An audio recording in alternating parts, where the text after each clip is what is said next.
Patrick Lim, and I was born and bred here in Lim Jetty, Penang. At the moment, I'm the chairman of Lim Jetty.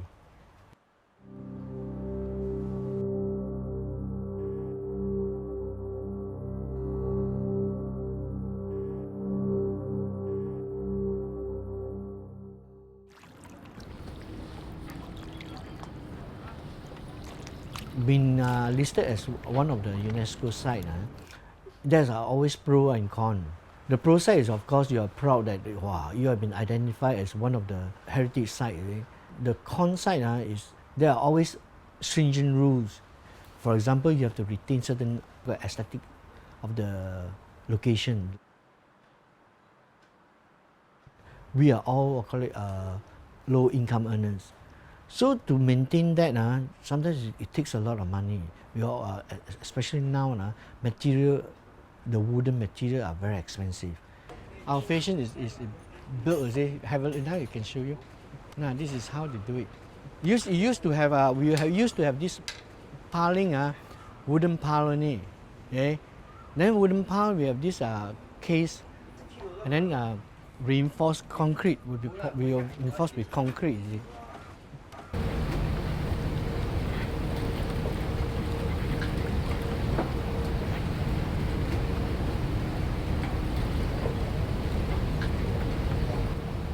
Very good view of the bridge, and then the next door is the Chiu Jetty. It's next door to it.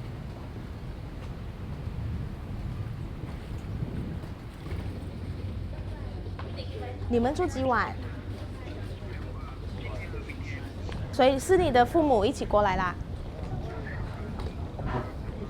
OK， 可以。My name is Yu Ping. Currently, I'm fully in charge of my Airbnb thing, which is my Chiu Jetty homestay.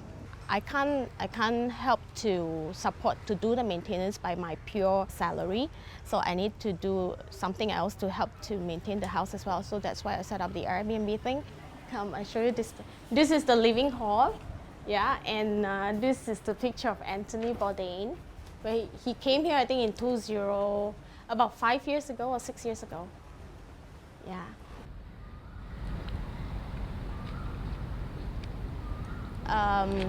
Before UNESCO listed, whole jetty is quite quiet.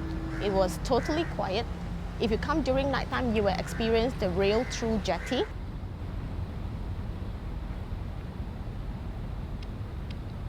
Initially, when there are more and more tourists coming in, they didn't know that the local people here do still stay here and live here. They thought that all the houses are the shops. So some of the tourists, they just opened the door, went into the house, checked their rooms, and came out. You know, everybody just like shocked.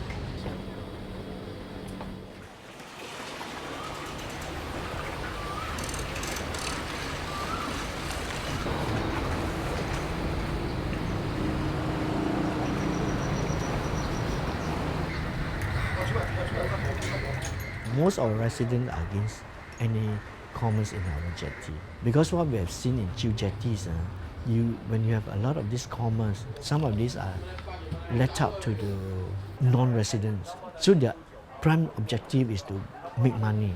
So they make money, they leave, they don't care what will happen to your jetty afterwards, you see. As the time goes by, they tend to accept, and that is why the shops keep on mushrooming, you know. So some people, they would like to have some additional incomes to help to maintain. So that is why they still live in. They only rent out the 5-foot way, the front porch of their house, to earn just additional some incomes for the family. So when we have people trying to develop our place, I was very vocal. I was against it. So I came up with a proposal, and basically just to beautify our place actually. And the first priority, actually most of our residents actually want to have an archway, you see.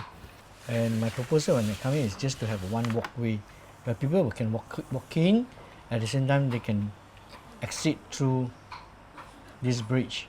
Then because everybody say I need to have some commercial activities, so I intend to have some stalls.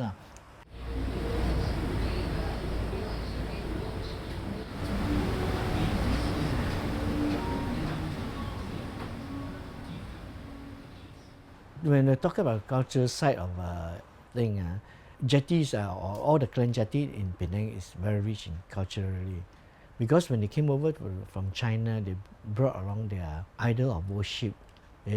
So because that's the only thing to identify themselves.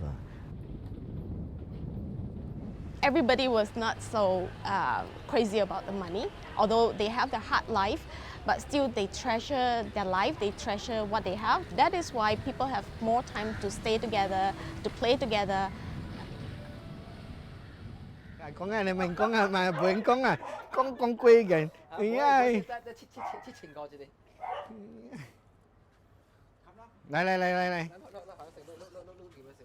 Come.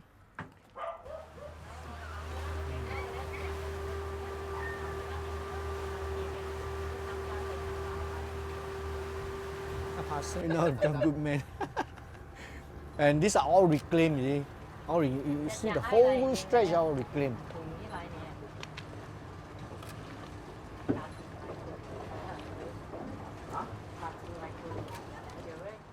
You know the building there? Beside those small area, there are two jetties. One is the Ping An Pier, one is the Kui jetty. This one is Ping An jetty. Both got burned on at the same time. Two jetties got burned.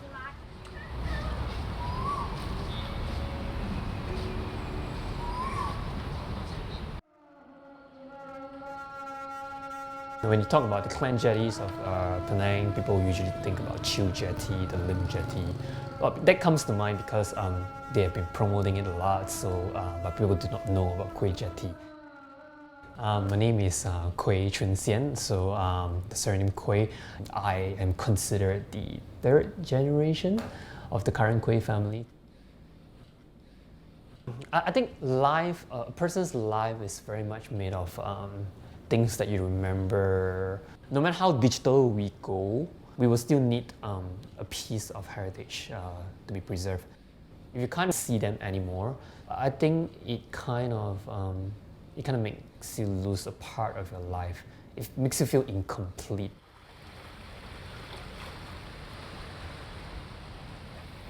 I would say if to compare about the before the UNESCO and after the UNESCO, or I mean the life before the UNESCO, okay?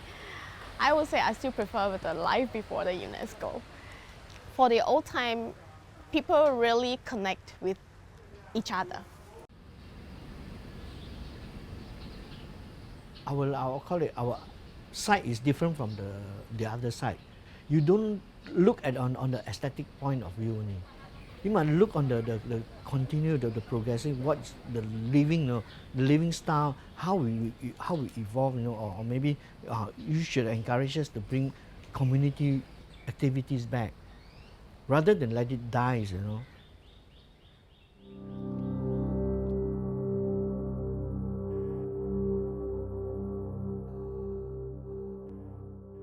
The responsibility to take care and to manage and also to preserve heritage lies not on the state government, it lies with everyone else who have a direct connection to heritage, and that indirectly leads to everyone in this world.